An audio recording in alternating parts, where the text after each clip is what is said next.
Hi guys, it's Diane from the Paint Factory with my handy dandy notebook. It's Friday. I feel as though I haven't sat in this position for a long time. I think I've normally been in my computer room. And the reason why I'm here is because I have a new piece to show you. So if you're around, let me know. Let me know where you're from. Hi Nita, how are you? So yeah, it feels very kind of different, but I will get used to it, I'm sure. Hi Heather. So let me talk a little bit about let me talk about who I am. Okay, so why you want to know, I don't know, but I feel kind of compelled to just give you a little bit of history of who I am, what my philosophy on my work is, and what my Facebook page means. And my friend Janet is here. Janet, I did it. I listened to your advice. So I'm from England, right? There's no denying that because of my accent. So I've been here for, God, a long time, since '89. So I came over when I was 24, I think. But from being a young child of maybe 9, 10, I always wanted to come and live in America. I had a pen pal from New York, and that kind of started my interest in this wonderful country. And from there on, I always believed that I would get there. I would come to America by hook or by crook. I would get there, and I finally did. And so everything that I know about America is knowledge that I have gained while I've been living in the country. And so I'm continually being schooled into the history of America. Now, I'll give you a case in point. So I came over, actually I came to live in New Hampshire. I had no idea where New Hampshire was, other than it was in America, and that was good enough for me. So I love documentaries, and me and my husband watch them. And we were watching something, I think it was about the Civil War, and something they were talking about, you know, all the politics behind it and everything. And they said something, and I went, what? And I turned to my husband and I'm like, what? Did they just say that you had 2 presidents? What? Who knew that? Oh my God. And so I was like floored that, my God, America had 2 presidents. And my husband turned around to me like, you fool. Everybody knows that.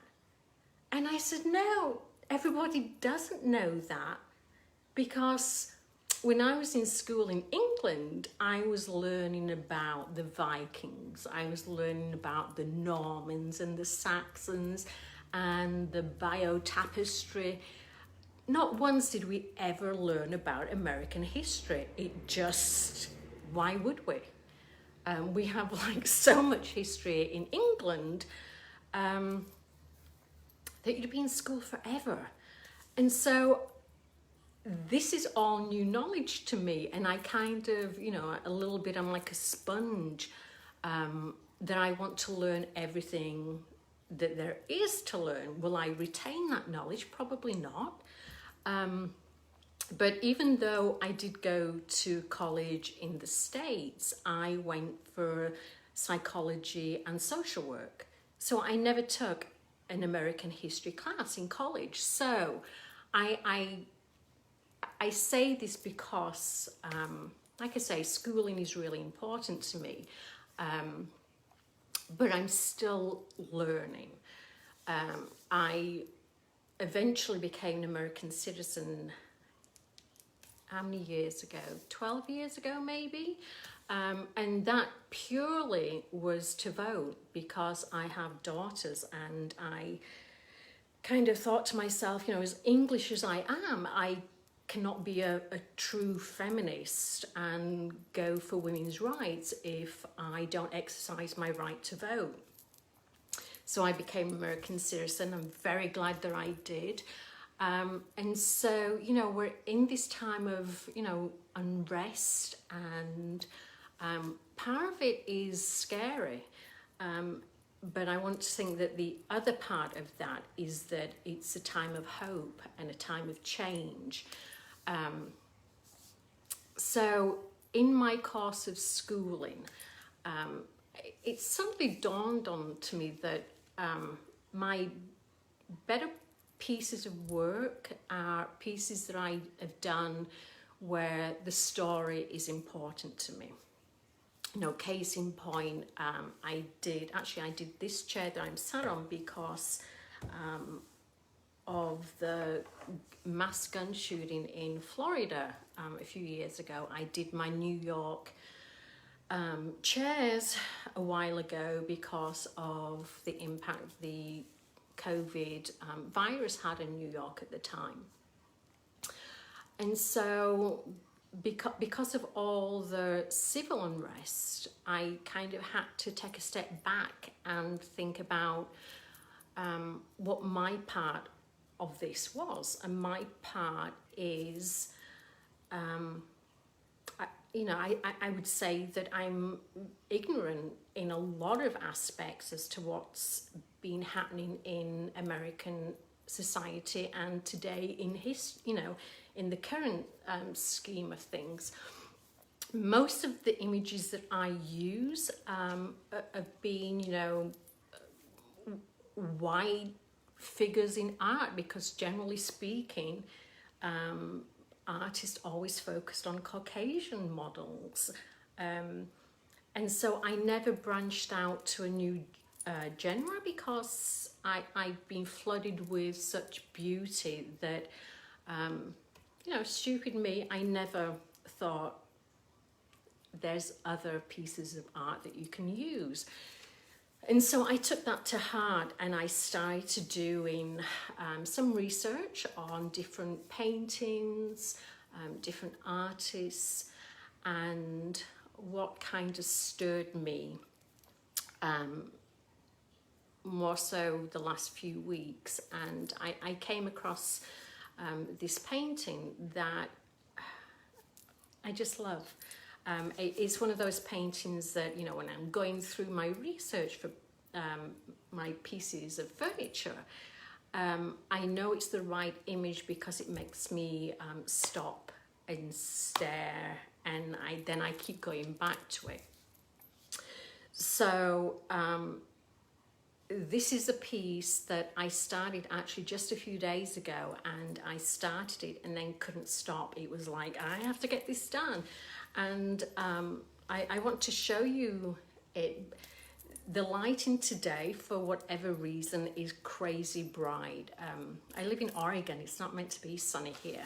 So I'm not sure you're going to get a good view of it. But it's a very meaningful piece to me. So let me just try and show you. I might have to adjust my tripod. If you're having problems seeing the image, and I'll talk about the image in a moment, let me know, because then I'll see what I can do. So with much ado, this is, let me see if you can see it. So this is a post-depression kind of very beautiful dresser. There you go. Maybe that's where you can see the image. Okay. So let me just tell you about this fabulous, fabulous painting. I have all my notes here. So this painting is called The Thankful Poor, and it was painted in 1894 by Henry Ossawa Tanner. I think that's how you pronounce his middle name. So Mr. Tanner, I'm back. So Mr. Tanner, let's see if I can get both of us in here. Oof. Mr. Tanner was the first African-American painter to get international success with his paintings.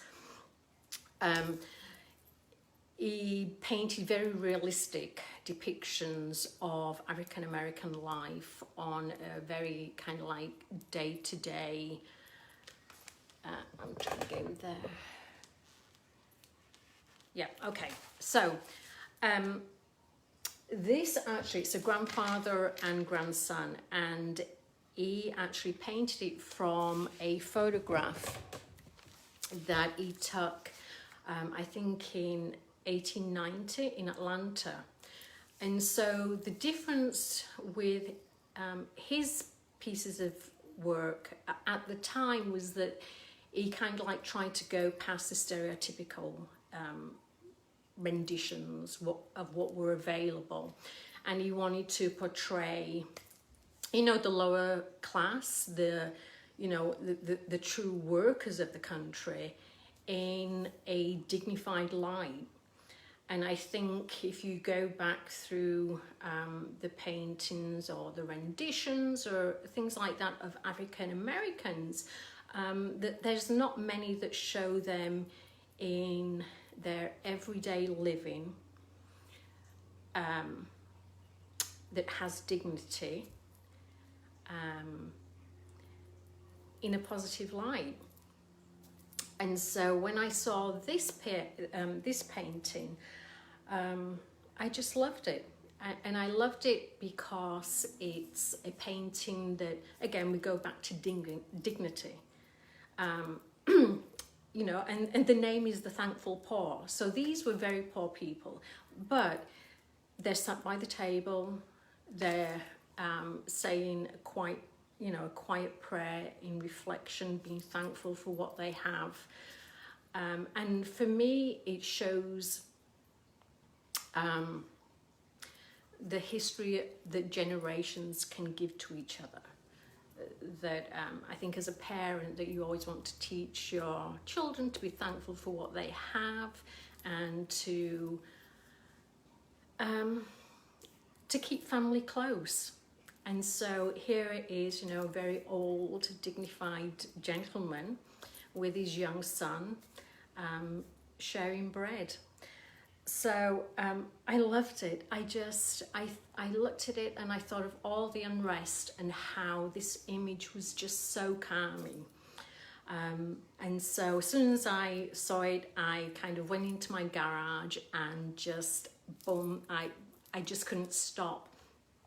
So taking a step back, so when I start doing a piece, my pieces aren't just furniture that I paint. You know, I tried doing that one time, which was if you remember, it was the vanity, and I did it purely to try and sell some paint. And every time I looked at this vanity, I hated it. I hated what it stood for. I hated the fact that I painted it purely so I could show you what you could do with red paint. There was no personal connection to the piece. And I disliked the message that I intentionally gave so much that I donated the piece, because I just didn't want any money for it. I gave it to this community store, and please do whatever you want, but get it out of my garage, because this is not what I want to be known for. I want to be known for pieces of furniture that tell a story. So when I start with a piece of furniture, usually I start with an image, and from the image I expand to what kind of colour I want for the body of the piece. Now, a lot of times I can get the colour from the image itself. A lot of times, depending on what kind of mood I want to set for the piece, that will dictate the choice of colour. So if I want something that's very calming, I'll go with the, you know, the blues, the soft greens. If I want something that's high energy, I'll go for, you know, reds. And so there is kind of, you know, if it's something that's very somber, it will be on the darker side. So I do think a lot about my colours and what kind of energy the colours will give to the piece. This piece, I chose chocolate, or at least the main colour is chocolate. Now, why would you choose brown when you're talking about African Americans? Oh, it's a skin colour. No, far from it. I started thinking about a colour that was very rich, and when I think of rich, I want it's the richness of the history. So I wanted something that's really solid and rich. And then I started thinking about what makes America America, and it's the diversity. Now, if you're working with colour, you can put all the different colours in the massive scheme, any colour, throw it all together. The one colour that you'll end up with is brown, because all colours eventually make brown. And so the brown for me was a sign of our diversity, that we all need each other to be the country that we are, and that no one colour has more value. And again, it goes back to, you know, the earth, and that, you know, people like this gentleman and his son probably worked on the land. And from the land we get, you know, where we are today. There is parts of the piece that are yellow. Now, if you, I don't know if you can see it here, if you look at where the little boy is, the grandfather is very, kind of like in the shadows, you know, a little bit. And I see that as being, I want to say, the dark past. And I hope you don't think I'm being on my soapbox and what the hell is she talking about? But this is just my thought process. So I look at this and I see that the grandfather is very shaded. And I think, well, that's kind of like